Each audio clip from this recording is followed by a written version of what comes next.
Gemini, kumusta po kayo guys? Okay, so Gemini, maraming salamat po sa walang sawang pagsubaybay sa ating pong mga reading.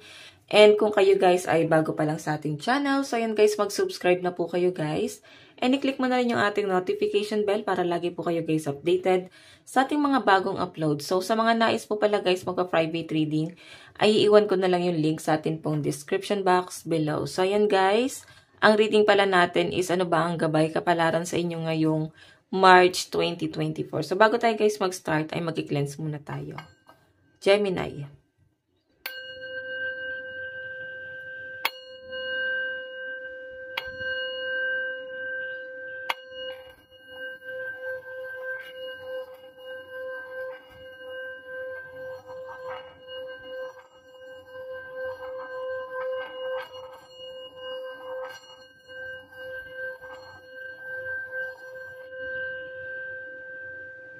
Okay.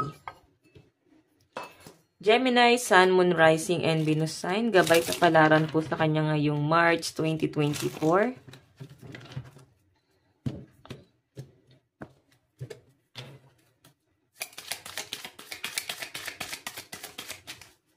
Gemini. So guys, meron tayong 5 of Cups. Focus on loss. Unwelcome changes, trauma. Okay.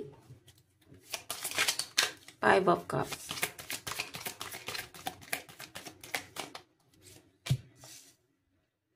King of Coins.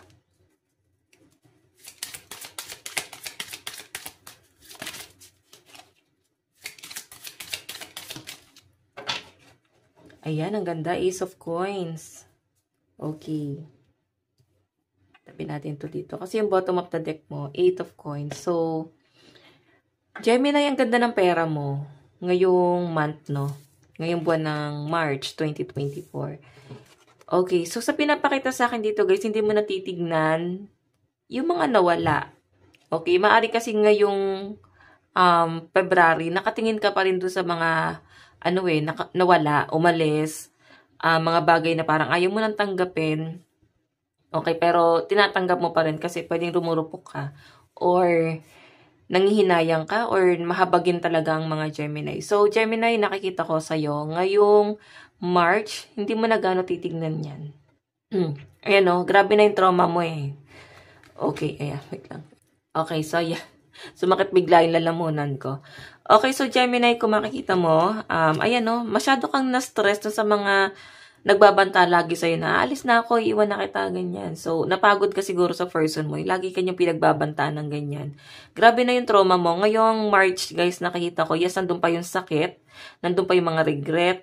Pero sa pinapakita sa akin, guys, babalik yan, pero hindi mo na yan, guys, tatanggapin. Kasi unwelcome mo. Gusto mo na ng pagbabago.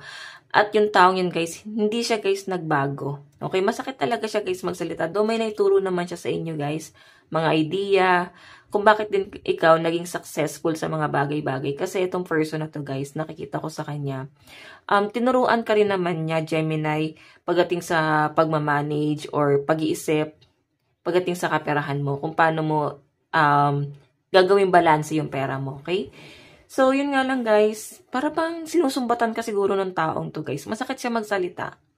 Okay, ngayon, nandun ka sa point na palilibutan mo yung sarili mo ng mga positibong tao and kung negative yung person mo, guys, nakita kong i-release mo na yan. Okay, kung hindi mo naman, guys, i-release, maaaring kakausapin mo siya na kailangan meron siyang baguhin sa buhay niya. Okay?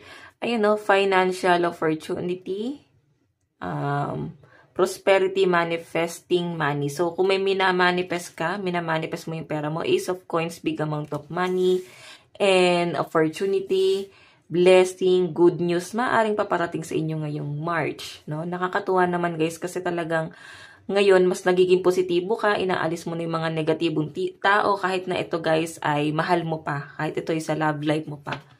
Lalo na kung sa tingin mo hindi na nakakatulong, tapos yung first mo parang lagi ka pang sinusumbatan, hindi ka pa sinusuportahan. Siguro dinadown ko anumang meron ka. Alam mo yung mahilig siyang manliit. Okay, man down ng kapwa. So tignan natin guys.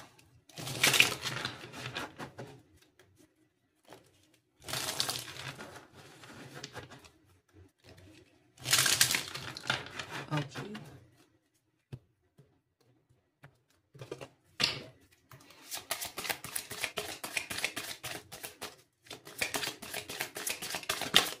ilalapag lang muna natin guys muna lahat ng card mo. Para mas makita natin ng malinaw. Okay, nakakatuwa to guys. Ayan mo. Focus talaga guys. Nakikita ko sis. Tama to sinabi ng card mo. Focus. Okay. Yung mga nawala, wala masyadong tignan yan guys. No? Pero nakita ko sa inyo guys, ito yung nagpapamotivate sa'yo. Kung ano man yung mga nawala sa inyo, pwedeng ito yung nalugi business. Ay nakita ko nag-ano kayo. Parang may kinukomplete ka dyan. Meron tayong Knight of Swords.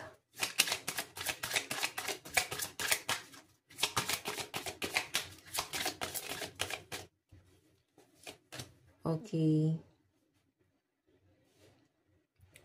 Meron tayong Strength. Naku. Babalik nga yung person mo sa'yo sa pinapakita sa akin. And the Hangwa na yan, no? Stuck yung person mo eh. Kasi parang nararamdaman niya nawawala lahat sa kanya eh. Okay, hindi ganon kagaling yung person mong makisama. Siya yung tipo ng tao na kaya niyang i-let go kahit pinaka-importante pa sa buhay niya. Okay, mahirap sa kanya guys na ma-attach talaga sa isang tao pero siya mismo nang iiwan. Ganon yung na-feel kong energy. Pero alam nyo guys, itong person mo, yun nandiyan yung strength. Bubungangaan ka lang nito, masakit siya magsalita pero babalikan ka niya. Oh. Yun nga lang guys, sinasabi kasi ng card mo, distraction yung person mo.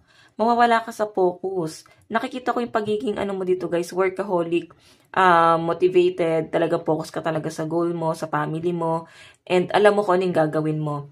Yun nga lang guys, dahil may distraction, ito nga yung person mo. Parang iniisip niya lang guys yung sarili niya eh. Okay. Meron tayong Ten of Swords and the Devil. Masyadong manipulative tong person mo. Mararamdaman mo yung mga masasakit na sinasabi niya sa inyo, guys. Nilulunok mo lang lahat yon, tinatanggap mo lang lahat yon. Nakikita ko sa inyo, para bang mahirap to para sa inyo. Okay, mahirap to. Maski ako, parang di ko kaya lunukin yung mga sinasabi niya sa inyo. Okay, Knight of Swords, on and off yung relationship yung dalawa. Okay, ginagawa niya yan guys, ginagawa niya na sumbatan ka, iwan ka, kasi gusto niya meron kang mabago sa sarili mo. Gusto niya na para bang patunayan mo yung sarili mo or pwedeng nakukulangan siya sa kung ano mang meron ka ngayon, Gemini. Gusto niya na higitan mo yung expectation niya eh. Kung bakit siya ganyan. Sa turuan mo siya, Gemini. Bakit hindi niya i-work out yung sarili niya? Bakit kailangan ikaw yung mabuo? Diba? Dapat buuin niya rin yung sarili niya rito. Ang problema kasi guys, yung person mo, mahilig lang siyang magmanipula.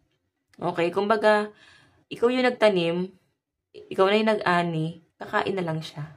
Ganun yung nafe-feel ko. So, ikaw na lahat, tas kakain na lang siya, tas parang ang lakas pa ng loob niya na magsalita ng ganito sa inyo.